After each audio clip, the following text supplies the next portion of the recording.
Nos invités, comme je vous le disais, nous les avons sélectionnés. Vous aurez le plaisir de le constater tout à l'heure, Jennifer Sativi. Et si vous les faisiez découvrir... Avec grand plaisir. Bon, d'accord. Préparatif des examens, période de sacrifice. Roch vous l'a dit, nous avons sur ce plateau... quelqu'un qui fait office d'éducateur sur ce plateau. Il s'agit de monsieur Nicolas Rontonji. Vous êtes éducateur, directeur d'école également, directeur du CEG Gbégamin. Merci d'avoir accepté notre invitation. Et vous portez bien votre casquette d'éducateur. Vous aurez beaucoup de choses à nous dire. Alors, en face, nous avons un psychologue, monsieur Boris Sagbo. Bonjour à vous également. Bonjour. Et merci d'avoir accepté notre invitation. Je vous en prie. Au téléphone, Roch, nous aurons l'avis d'un parent qui est également enseignant. Oui. Donc, il s'agit de monsieur Georges Kofi Koudemayon. Tout à fait. Et également, quelques messages à partager avec nos téléspectateurs parce que c'est une émission qui permet également aux téléspectateurs de réagir. Nous allons relayer leurs messages. Alors, monsieur le directeur, vous êtes... en contact avec les apprenants, les candidats, généralement, à la veille des examens, on a l'impression que c'est à ce moment qu'on découvre les candidats. On ne les voit pas au début de l'année, mais lorsque l'examen est à 1 semaine ou à 2 semaines, c'est à ce moment-là qu'on s'acharne sur ces livres, ces cahiers, etc. Devrait-on se comporter comme ça? Nous aussi, nous avons pris par là. Hein? Devrait-on se comporter comme ça? Bonjour encore. Bonjour à vous. Je vous remercie de m'avoir donné une opportunité. Le plaisir est partagé. Voilà. Veille de l'examen. Alors, on a l'impression de dire que c'est maintenant que les examens se préparent. Ouais. Non. Les examens se préparent depuis le début de l'année. Depuis le début de l'année scolaire, nous commençons déjà par préparer l'examen qui se tiendra à la fin. Mais généralement, vous savez, les apprenants, on dit l'examen qui est programmé pour la fin de l'année pratiquement, on a encore du temps, on a encore 6 mois devant nous, 7 mois devant nous. Vous voyez que Oui, bon, il n'y a pas urgence à préparer non, l'examen. c'est ce qu'ils disent, mais nous, en tant que professeurs éducateurs, nous avons le devoir de leur dire que l'examen se prépare depuis le début de l'année scolaire. Et c'est ce que nous avions toujours fait au CEG Gbégamin, dont je tiens la tête depuis 2016. Voilà. Donc, de façon ramassée, je vais vous dire simplement que nous sommes à l'entrechambre de l'examen. C'est-à-dire que le lundi prochain, on aura le BPC. Donc, déjà, nous avions commencé à préparer, maintenant de façon intense, les candidats. En quoi faisant? Justement, vous avez dit, nous avons commencé à préparer de façon intense. Est-ce que c'est le moment d'intensifier la préparation? Voilà, c'est-à-dire c'est le moment de les mettre dans des conditions pour qu'ils sachent que maintenant, ils vont à un examen. C'est-à-dire que ce n'est plus le moment donc de se divertir beaucoup. Parce que là, il faut le faire, il faut se divertir. Mais il faut se divertir. Il faut se divertir, mais ce n'est pas le moment de se divertir beaucoup. Parce que tout ça, ça va dans les préparatifs des examens. Donc, qu'est-ce que je voulais dire par là? Les programmes étant terminés depuis fin avril, c'est-à-dire quand on finit les programmes, il faut commencer par réviser. Nous sommes en pleine révision. Mais nous aussi, au Gbégamin, déjà à partir de janvier, nous avions commencé déjà par faire des cours de renforcement aux apprenants depuis janvier. Bon, maintenant, nous avions eu le relais donc, de la mairie, qui a pris le relais depuis mai pour faire des travaux dirigés aux apprenants de 3e et de terminale. Donc, je profite de votre canal pour dire merci au maire, Tropo, qui a voulu bien qu'en prenant le règne de la mairie de Cotonou, il veut simplement... Oui, donc, bref, il en a l'habitude. Il en a l'habitude. Donc, c'est ça. Donc, je lui fais un grand merci pour avoir fait. Donc, bref.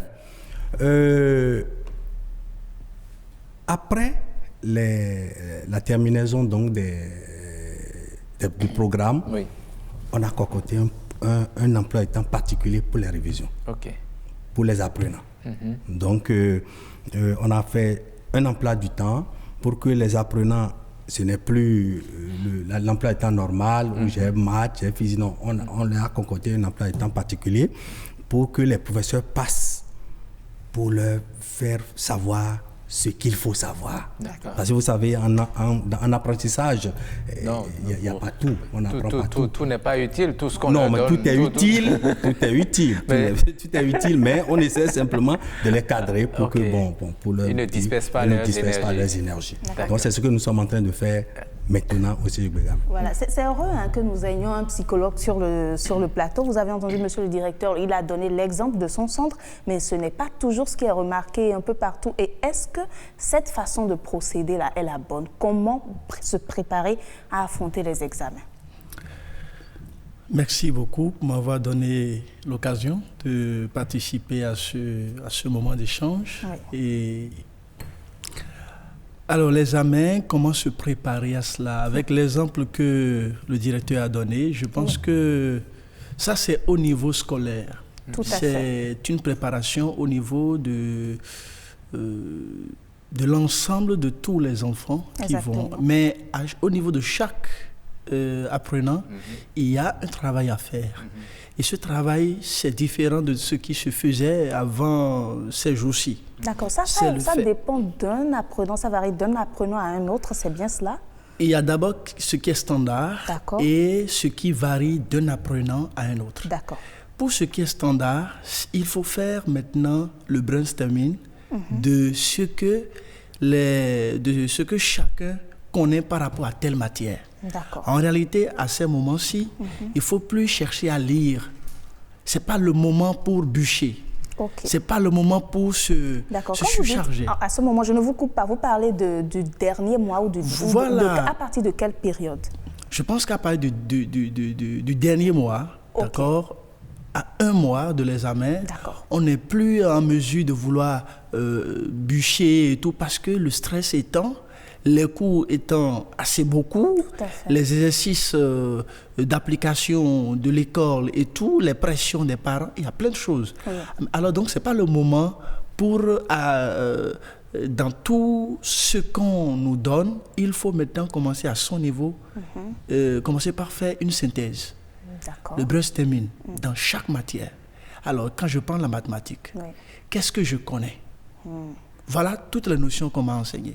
Qu'est-ce que je connais? Et je peux rapidement mettre ça sur une feuille. Parmi tout ce que je connais, parmi tout ce qu'on m'a donné, voilà, je connais tant. Je ne connais pas ceci, cela. Alors maintenant, je vais mettre sur un autre papier ce que je ne connais pas et je commence par les fractionner en matière de priorité, en matière de notions à savoir. Et je planifie maintenant. Je fais une autre planification où j'apprends petitement en fonction des notions que je ne connais pas. Et bien évidemment, accompagner cela des moments de renforcement des notions qui sont déjà connues. Maintenant, pour ce qui revient à chaque élève, il faut d'abord se connaître. C'est très important. Se connaître ses forces et ses faiblesses. Et s'adapter par rapport à toutes les pressions qui viennent, soit de l'école, des parents, des amis et tout. Ça veut dire quoi? Ça veut dire qu'il faut savoir son style perceptif. Si je suis un élève et que j'ai la facilité à garder en entendant, donc je suis du style auditif, ça veut dire que je vais beaucoup plus utiliser ce style-là pendant que je fais mes dernières révisions, mes dernières mises au point. Si je suis du type kinesthésique, par exemple, ça veut dire que je suis beaucoup plus au niveau de l'application, des exercices. Je vais beaucoup plus apprendre à travers les exercices, ainsi de suite. Donc, il faut d'abord que chaque apprenant arrive à découvrir quelle est sa façon d'assimiler. Et là, ça facilite les choses. Même si on vous donne une grande notion, dès que vous mettez cela en jeu, eh bien, ça devient plus facile. D'accord. Je ne vous coupe pas, hein, toujours pour comprendre.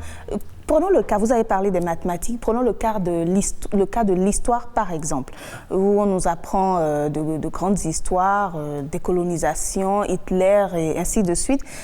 Comment, vu que l'apprenant a peur d'oublier quelque chose qui pourrait se retrouver à l'examen, est-ce que dans ce cas-là, on ne peut pas permettre de bûcher, par exemple, d'essayer de tout bûcher pour éviter d'être surpris, en fait? Vous savez, le bûching, c'est une stratégie, une manière d'étudier qui n'est pas très conseillée. D'accord. Parce que cela a des limites. Lorsque vous bûchez, ça veut dire que vous avez enregistré en vous, mot par mot, Exactement. tout ce que vous avez devant vous.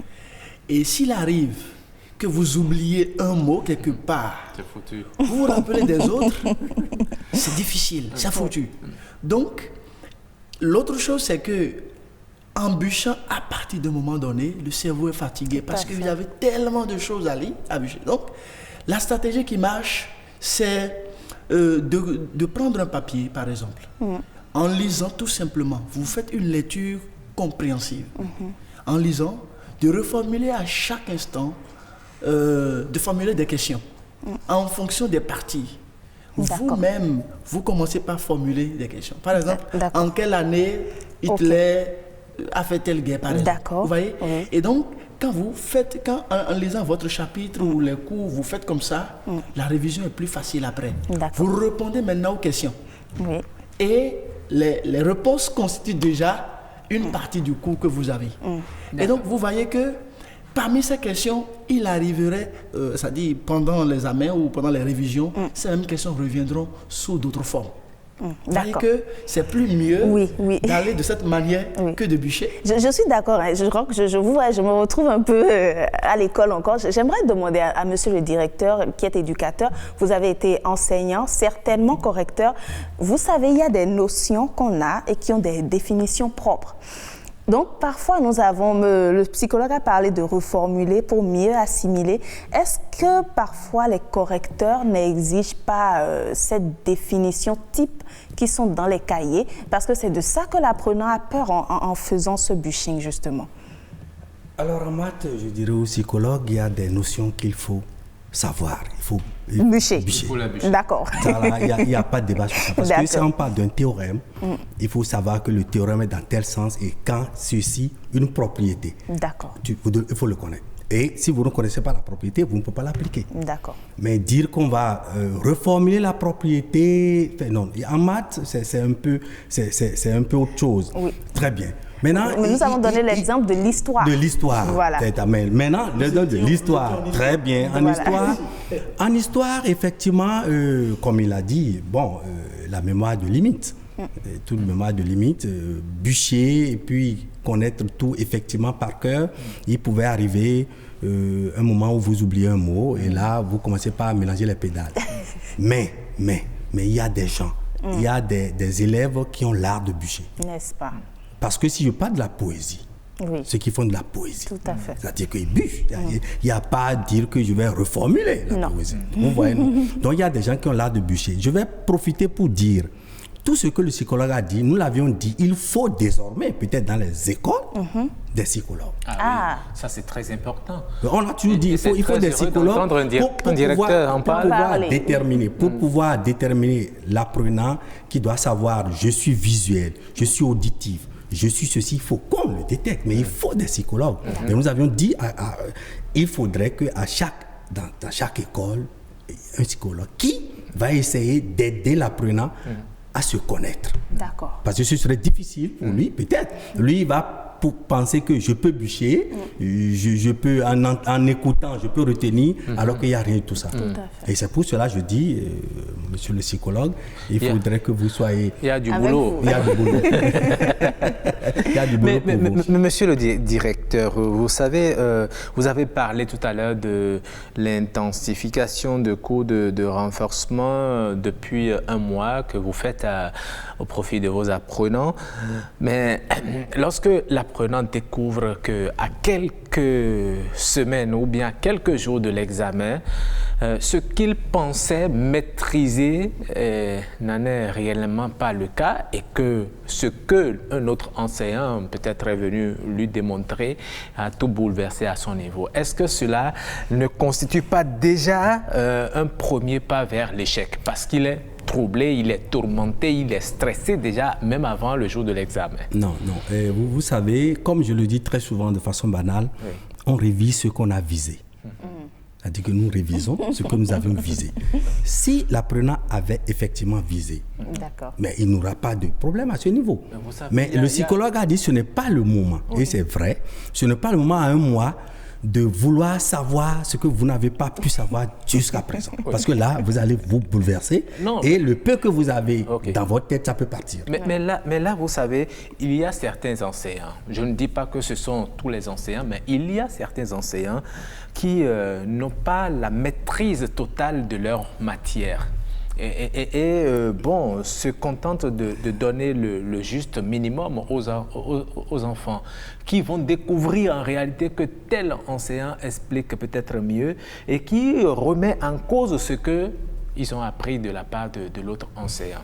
Est-ce qu'à ce moment-là, on peut accuser cet enfant de n'avoir pas visé ce qu'on lui a donné? Vous savez, l'enseignant, c'est celui-là quand même, quand vous dites il ne maîtrise pas ce qu'il enseigne. Non, ça là, c'est pas vrai.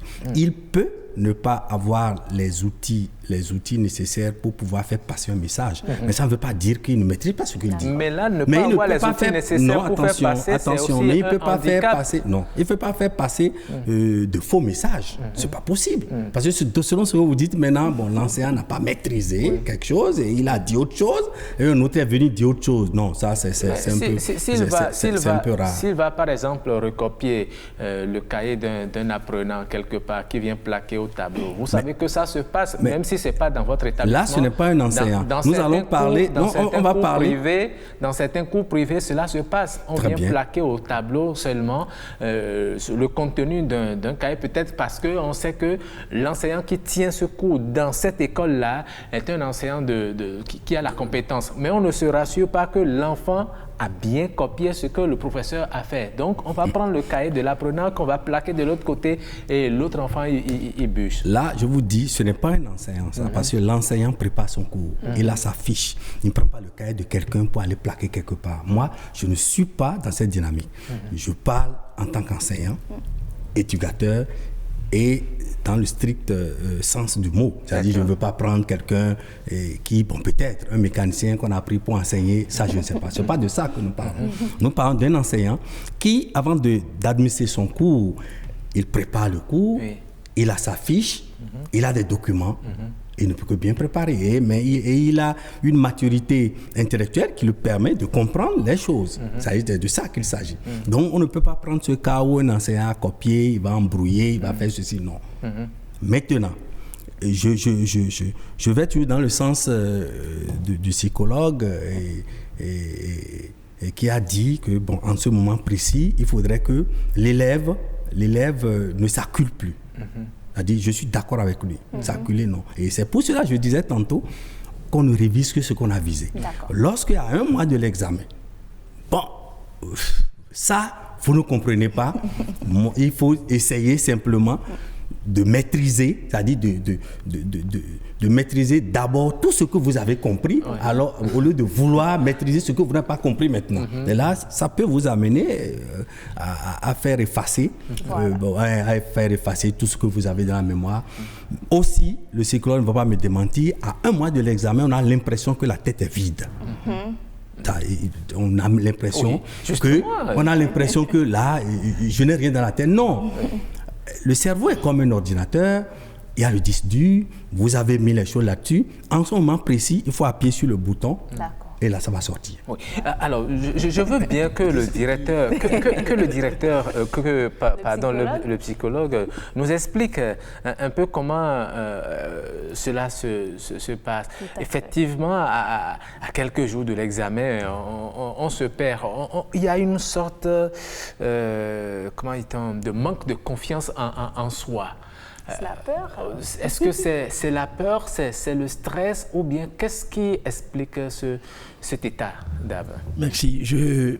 Avant de vous répondre rapidement, je vais aborder un aspect de l'intervention du directeur pour dire qu'en réalité, ce n'est pas un disque dur. Nous parlons là de deux types deux fonctions de mémoire. Le cerveau. D'accord? La mémoire à court terme et la mémoire à long terme.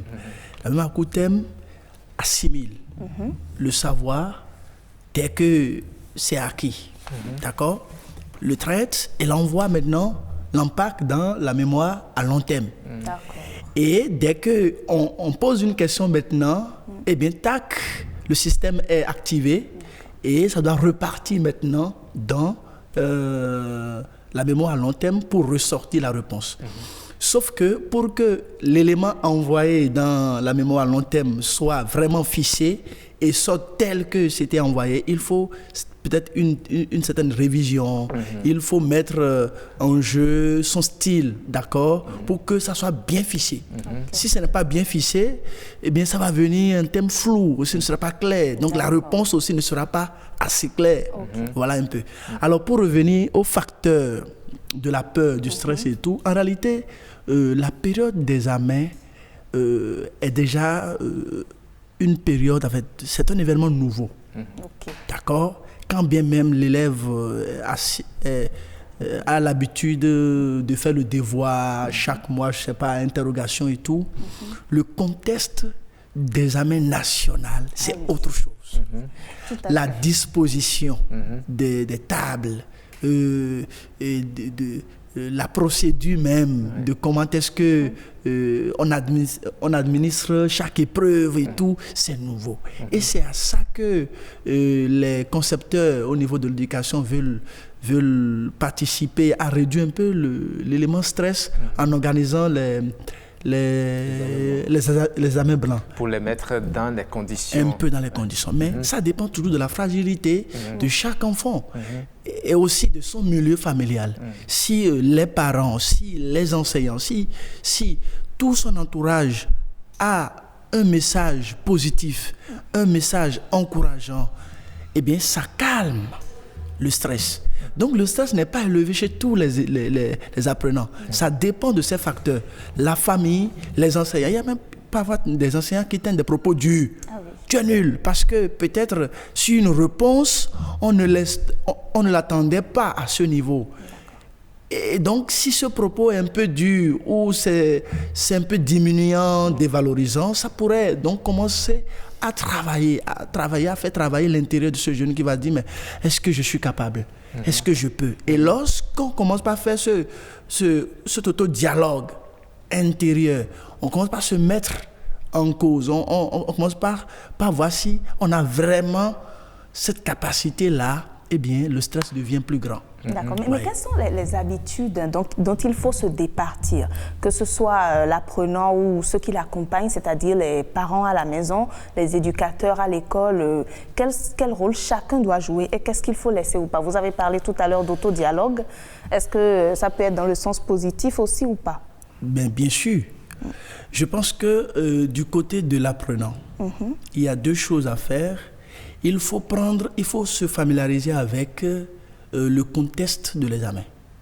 En dehors de l'examen blanc, en dehors de tout ce qui se fait là, il faut que l'apprenant discute par exemple avec quelqu'un qui a déjà été à cet examen et que celui-là lui parle par exemple. Si c'est lui qui a déjà été. Voilà. Peut-être un certain nombre. Qui est prêt. Un certain nombre de fois et ça demande toujours donc que quelqu'un qui est plus grand voyez, que lui et qui a été déjà peut-être une fois et qui s'en est sorti finalement, puis lui parler. Mais ne pas l'effrayer. Non, pas l'effrayer, mais juste pour dire, mais écoute, ce n'est pas nouveau, tu n'es pas... Parce que l'élève qui redouble, ou bien qui échoue plusieurs fois, pense qu'il est le seul. Mais entendre de quelqu'un d'autre qui lui dit, mais moi j'ai été peut-être 10 fois, toi tu as été 3 fois, tu as peur. Mais moi, j'ai été 10 fois. Pourtant, et ouais, ça pèse, ça n'a pas le même effet. Oui, mais monsieur Sagbo, imaginez qu'on lui dise j'ai été 10 fois et qu'il se dise dans sa tête 3 fois, donc il me faut 7 autres fois pour y arriver, par exemple. Vous savez, on est en Afrique, les parents nous font peur aussi. C'est pas forcément l'orientation. Ça dépend de la façon. À se décourager. Oui, et les parents qui nous font peur, tu n'apprends pas. Avant, moi, je me levais à 4 heures, déjà à 20 heures, tu dors. Et puis, est-ce qu'il n'y a pas tout ça qu'il faut travailler? Il y a tout ça, je suis d'accord. Mais je dis, ça dépend du message. Vous avez, il y a trois éléments sur lesquels nous jouons en ce moment-là. D'abord, le regard. La parole, c'est-à-dire le contenu de la parole et la présence. Le cas dont je parlais, le grand frère ou l'ami qui a été par là et qui parle de moi, j'ai été par exemple 10 fois, ne lui parlera pas dans le sens de l'effrayer. Ou normal, et c'est pour ça que nous disons le contenu doit être positif. Eh bien, moi, j'ai appris de mes échecs. Et c'est peut-être par là, ce grand frère pourra lui dire, mais c'est parce que j'avais négligé telle matière, c'est parce que j'avais fait telle chose. Mais dès que, à la 10e fois, j'ai pris conscience de ça, paf, c'est parti. Et ça pourra réveiller donc rapidement notre jeune ami qui apprend alors donc de l'expérience de l'autre. Peut-être qu'à son niveau, lui aussi, il était en train de reprendre les mêmes erreurs. Vous voyez? Alors, à côté de ça, nous avons le grand devoir des parents. Je dis le grand devoir des parents, qui doivent avoir un regard bienveillant. À défaut d'avoir un regard neutre, il faut un regard bienveillant. Un regard bienveillant, même si l'enfant, on voit l'enfant qui n'a pas l'air de se soucier de son examen, qui s'amuse tout le temps, qui va jouer, qui sort avec les amis. Vous pensez que le parent qui a investi son argent, qui a acheté les fournitures scolaires, etc., puisse avoir un regard bienveillant envers cet enfant? C'est ça. C'est en réalité pour ça que nous disons qu'il n'est pas facile d'être parent. Il n'est pas facile d'être éducateur. Mais il faut être au-dessus de la situation. L'éducateur qui succombe à ces agissements de son enfant en lui lançant des propos durs, c'est au contraire ces propos-là qui vont davantage créer le problème. Je pense que c'est possible d'être toujours, d'être dans cette situation et avoir un regard positif. D'accord, très bien. Avant de mettre en ligne notre invité au téléphone, M. Georges Coudemaillon, qui nous écoute et qui suit ce débat, Monsieur le directeur, dites-nous, est-ce qu'il faut, comme il a dit, avoir toujours un regard bienveillant, des propos doux, on câline l'apprenant. Est-ce que parfois, il ne faut pas fouetter pour le réveiller? Non plus, il ne faut pas fouetter. Non, il faut avoir la méthode de carotte et puis de bâton. C'est-à-dire que nous sommes dans un milieu d'éducation. Et ce n'est pas forcément les enfants que nous étions qui sont les enfants d'aujourd'hui. Le monde a évolué. Le monde a évolué. En temps, peut-être, il n'y avait pas de télévision. Aujourd'hui, il y a la télé. Mais aussi, nous assistons de plus en plus à des parents qui ont totalement démissionné. C'est vrai. Bon, démissionner, peut-être pas de leur volonté. Parce qu'il dit, je vais chercher le gagne-pain, je vais essayer de faire ceci. Il y a des parents qui, ma foi, sortent très tôt le matin et reviennent très tard la nuit. Donc, là, en ce moment précis, l'enfant est mis seulement sous le regard de l'éducateur, du professeur. Mais lui va faire ce qu'il peut. Mais à la maison, est-ce que quelqu'un suit? Est-ce qu'il faut parler de démission? C'est vrai que c'est une réalité, quand on dit démission, ça dit leur rôle. Le psychologue a dit tout à l'heure, ils ont un rôle à jouer. Grand rôle. On a bien dit grand rôle. Parce que nous essayons de voir l'enfant, on essaie de lui donner du savoir, mais il faudrait encore que ce savoir soit révisé à la maison, soit suivi par quelqu'un. Mais si personne ne suit, l'enfant vient, jette le cahier, il revient le lendemain, la tête vide. En tout cas, très bientôt, on a un autre plateau spécialement par rapport au rôle des parents, le rôle des parents par rapport à leurs enfants à l'école. Nous allons maintenant prendre en ligne notre invité, Georges Kofi Koudé-Mayon. Bonjour. Bonjour, monsieur le journaliste. Voilà, vous êtes en direct. Vous suivez bien le débat avec nos invités en plateau. Alors, dites-nous, nous sommes à quelques jours des examens de fin d'année, sinon les plus jeunes ont commencé aujourd'hui et cela va se poursuivre. Est-ce que c'est le moment de rattraper tout ce que l'on n'a pas pu maîtriser au cours de l'année scolaire? Salut tout le plateau et salut tous les spectateurs. Oui. Je crois que c'est ce qui se passe malheureusement à certains endroits, mais ne devrait pas être la règle. Parce qu'un examen se prépare de façon progressive et continue. L'examen se prépare dès l'entrée dans le cycle au bout duquel l'examen se passera. Ah oui.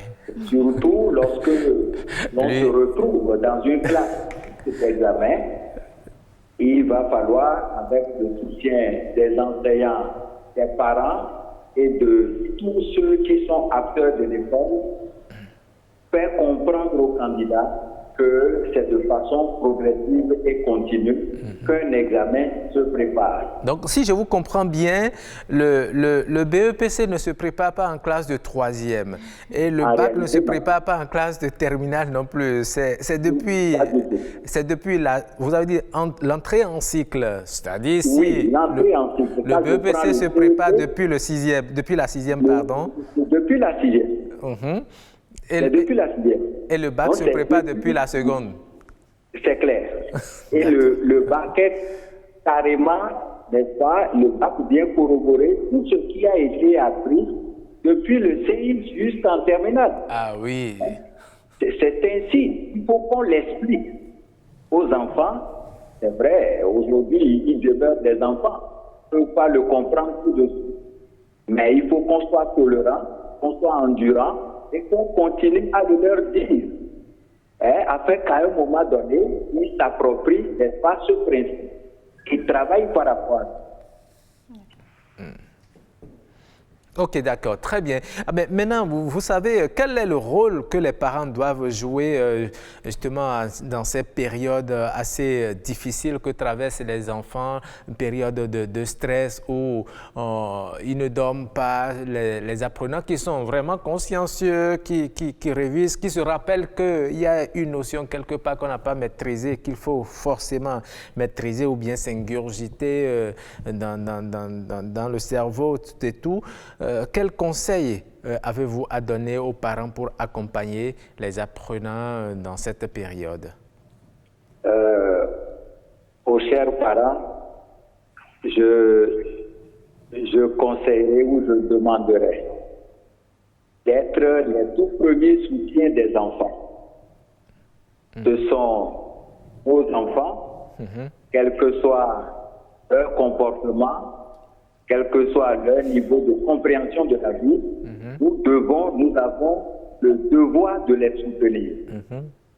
Et en cette période où ils sont en train de passer déjà les examens, où ils sont en train de se préparer, il faut les soutenir d'abord en contrôlant leur alimentation. C'est très important parce que ce que nous mangeons a des répercussions sur, n'est-ce pas, tout notre organisme et surtout sur le cerveau qui est très sollicité en ce moment. Il va falloir également que nous appuyions les enfants à commencer tôt. C'est-à-dire que apprendre le matin tôt, le cerveau est assez reposé durant le sommeil et est plus prêt, n'est-ce pas, à se faire solliciter. Apprendre ça dans la nuit a l'inconvénient, n'est-ce pas, de surcharger l'organisme. Donc, c'est vrai, on peut aller un peu à la nuit, mais pas jusqu'à 23h minutes. Mais aller tôt au lit et se réveiller tôt pour pouvoir continuer, n'est-ce pas, le combat comme on le dit. Il va falloir aussi les aider à faire une planification. Il faut pouvoir planifier la révision. Sinon, ça apparaît tellement grand, bien qu'on n'arrive pas à savoir par où commencer. Donc il faut voir avec eux, n'est-ce pas, comment y mettre de la méthode, comment organiser. Alors, il faut aussi dégager des espaces de loisirs. Ce n'est pas parce que les enfants sont en instant d'examen qu'il n'y a plus de loisirs. Qu'il faut les empêcher de jouer. Il ne faut pas les empêcher de jouer, il ne faut pas les empêcher de pratiquer leur jeu préféré. Seulement, il faut réglementer tout cela. Il faut réglementer tout cela et l'expliquer aux enfants. Il ne faut pas le faire comme si on s'imposait à eux. Il faut qu'ils comprennent pourquoi on leur demande de réduire ci ou de réduire ça. Et c'est cette réduction qui fait que l'opinion parle souvent de sacrifice. Parce que on se prive de certaines choses, c'est normal, parce qu'on n'y est pas pris à temps. Donc, les parents ont un grand rôle à jouer. Les enseignants également ont un grand rôle à jouer. Et pour que les enfants puissent réussir le pari. Infiniment merci à vous, Monsieur Georges Kofi Koudemayon, pour votre intervention. Nous vous souhaitons une très bonne journée. Merci beaucoup et à très vite. Oui, à très vite. Oui, vous avez entendu, c'est à croire qu'il est dans la même logique que vous. Il a dit, quel que soit ce que votre enfant est, eh bien, c'est le moment de l'accompagner afin qu'il puisse aborder avec sérénité ses examens, ne pas les empêcher de jouer également. Nous avons quelques messages très rapidement qui sont venus. Il y a le lieutenant-colonel Romuald Aïchéou Boton qui nous a dit qu'il y a quelques conseils. En tout cas, nous en aurons de nos invités autour de la table. Et quelques conseils pour les parents de candidats aux examens du CEP. Et il dit ceci: montrez à vos enfants que vous croyez en eux et que vous leur faites confiance pour réussir à leur examen. C'est fondamental. Il dit les jours de composition, soyez très doux et attentifs avec les candidats qui sont déjà stressés. Accompagnez les enfants si possible à leur centre d'examen, cela fera diminuer leur stress. Évitez de critiquer les candidats s'ils avouent après une épreuve qu'ils n'ont pas donné le meilleur d'eux-mêmes. De toutes les façons, cette épreuve est passée et le mieux à faire est de se concentrer sur la prochaine épreuve, rassurer l'enfant qu'il se rattrapera sur d'autres épreuves. Faites manger les enfants tôt le soir, de préférence un repas de leur choix. Veillez à ce que les candidats dorment tôt. Veillez pourrait les empêcher de mieux se concentrer le lendemain et ils pourraient être sujets à la somnolence. Et puis, veillez également à ce que les candidats puissent bien manger lors des compositions. Ils ne doivent rater aucun repas. Faire en sorte que le candidat mange de façon raisonnable et boive bien de l'eau pour s'hydrater. Évitez les réactions excessives qui pourraient amener le candidat à douter de lui-même. Ne pas harceler l'enfant après une épreuve en lui posant une tonne de questions sur les efforts fournis. Les parents ont l'art de le faire. Veillez à ce que les enfants s'habillent de façon relaxe pour être à l'aise et composés. Une tenue trop serrée pourrait gêner le candidat. Étant donné qu'on est en période pluvieuse, il faut privilégier les chaussures fermées. Il ne faut pas non plus oublier les pulls verts. Veillez à ce que les enfants sortent de la maison avec leur masque. Rappelez aux enfants qu'il n'est pas utile de se rassembler à la sortie des centres d'examen, pour discuter des épreuves passées. Le week-end avant l'examen doit se passer de façon relaxe pour les enfants. Pas de stress, pas de veille. Ils doivent se reposer, sortir, prendre l'air. Ça leur fera du bien. Ah oui, c'est un message de Karimat Fumilayo Lawani qu'il a envoyé sur... Tout à fait. Et Bilkis Talibou qui nous dit l'essentiel est dit, j'aborderai l'effet Pygmalion qui va au-delà de la période des examens. Cette capacité de croire en l'enfant en sa réussite, je dirais mieux, l'enfant ou le candidat peut se donner les notes qu'il souhaite et visualiser cela. Croire fortement à cela. En ce qui concerne le stress avant et pendant l'examen surtout, la respiration abdominale détend rapidement. Il s'agit d'inspirer en gonflant le ventre et d'expirer en faisant rentrer le ventre. Le candidat peut aussi revoir sa position assise en restant buste droit et les pieds bien posés au sol. Il peut aussi faire l'exercice des spirales du centre vers l'extérieur et inversement. Elle nous donne un petit exemple de concentration. La spirale tracée avec son index, une spirale aussi large que possible du centre vers l'extérieur et vice-versa. Tout en faisant le traçage, faire attention à sa respiration, sentir sa poitrine ou son ventre prendre du volume, sentir l'air inspirer et expirer, reprendre l'exercice yeux fermés en visualisant, décrire comment on se sent à la fin. Ça ne prend que quelques secondes et le candidat peut le faire avant de commencer la composition. Ah oui, des techniques de relaxation vraiment. Tout à fait. Et un dernier message de Madame Francine Adjaho qui nous dit bonjour à tous. Tout a été vraiment dit, mais je voudrais humblement ajouter ceci. Parents et candidats, n'oublions pas de mettre toute notre confiance en Dieu, tout en se réfugiant dans la prière pendant et après les examens, car l'élévation, c'est-à-dire la réussite, ne vient ni de l'Orient ni de l'Occident, mais de Dieu. Et je prie que la bonne main de l'Éternel soit libérée sur tous les candidats dont les parents sont sur le forum et qu'ils valorisent leur cause et leur donnent la réussite. Que Dieu protège leur aller-retour. Aucun d'eux ne tombera malade. Que Dieu les préserve de tout mal. Que le Saint-Esprit leur rappelle devant chaque épreuve tout ce qu'ils auraient appris. Voilà, au nom de Jésus. Ah oui. Amen. Voilà, quelques messages suivis de la réaction de notre enseignant. Qu'est-ce que vous en dites, monsieur le directeur?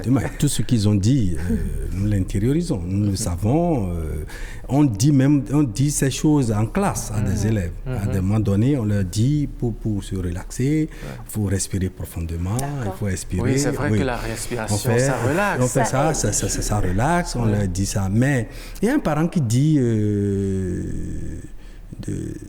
de laisser aux enfants, leur mettre de leur choix. Oui. Non, attention. Attention, parce que si la nuit, l'enfant aime le gras, il faut faire attention. Il faut faire attention parce que maintenant, il faut que les enfants mangent léger. Léger. Et puis, et comme je conseille toujours à mes élèves, c'est le moment de prendre le matin un peu d'eau tiède avec du citron naturel et un peu de miel pur. C'est-à-dire, ils prennent ça le matin, là, ça fortifie un peu, c'est relaxant. Et ça fortifie même le cerveau. Donc, avec la citronnelle. Donc, vous voyez, donc, il y a des choses que nous conseillons aux élèves déjà. Être stressé, d'abord même, il y a des enfants que vous allez voir, ils ne sont pas du tout stressés. Il y a des enfants qui croient en eux. C'est-à-dire ceux-là qui ont préparé, comme l'a dit un parent, l'examen depuis l'entrée en cycle, ils sont confiants. Et à un moment donné, même leur échec leur échec étonne les gens. Parce que lui, il est quand même, il est confiant et on voit, il travaille, mais leur échec peut-être étonne les gens, mais c'est parce qu'il n'a pas appris à se concentrer pendant 3 jours. C'est-à-dire quoi? C'est-à-dire qu'on l'a vu travailler tout le long de l'année parce qu'il a fait 2 devoirs, des interrogations, on a fait la somme, il a une grosse moyenne, mais en 3 jours, il n'a pas pu se concentrer, il peut échouer. D'accord, très bien. Et vous savez, c'est aussi le moment, il faut en parler, et ça va être peut-être l'occasion pour les parents éducateurs que vous êtes de vous adresser. C'est la période où certains enfants, certains candidats développent des idées pas possibles. Ils préparent des cartouches pour pouvoir tricher. C'est le moment où on se remplit le corps d'écrit, etc. Oui, quelles sont les sanctions auxquelles ils s'exposent en cas de prise de ces candidats tricheurs? Alors, je pense que c'est vraiment déconseillé, ces genres de pratiques. Et la loi dans notre pays dit que si quelqu'un est attrapé sur ce point-là, c'est 5 ans de prison, je pense, si j'ai une bonne mémoire, c'est 5 ans de prison. Et je pense que c'est le manque de confiance en soi qui amène... Parfois les conseils, les influences. Voilà. Et donc, je pense que, quelle que soit la situation, ce serait encore mieux de ne pas... de partir tel qu'on est, même en sachant qu'on a des limites dans telle notion et tout, que de partir pour se retrouver après 5 ans, alors que dans 1 an, on peut encore se rattraper. Je voudrais tout simplement ajouter à tout ce qui a été dit, qui sont de bons conseils, avec la remarque que vous avez faite, qu'il est quand même important aussi de ne pas passer dans la nuit. Tard dans la nuit, c'est pas en période d'examen, c'est pas vraiment. Nous sommes en contexte africain et béninois. Et je voudrais aussi proposer, parce que j'en sais quelque chose. Il y a quoi dans la nuit? Tard dans la nuit, vous savez, il y a des pesanteurs, ou je vais dire des facteurs sociaux, culturels, qui peuvent avoir d'influence sur la possibilité de réussite ou pas. Et tout ça, je ne rentre pas dans le détail. Et je voudrais aussi prier nos candidats d'observer ce geste barrière qui consiste à ne pas serrer la main à l'autre. D'accord, très bien. C'est très important. Merci beaucoup, Monsieur Boris Sagbo, vous êtes psychologue. Cela va tenir lieu de votre mot de fin, Monsieur le directeur Nicolas Rontonji. Oui. Vous avez également la parole pour votre Les candidats, il faut qu'ils soient sereins. Chacun doit avoir confiance en soi-même. Parce que si vous aviez visé et révisé, vous allez réussir. Oui. Certainement. Ça, là, si vous avez visé et révisé, vous allez réussir. Donc, il ne faudrait pas qu'ils soient paniqués. Pas du tout. Maintenant, les parents. Chers parents, c'est le moment peut-être de faire...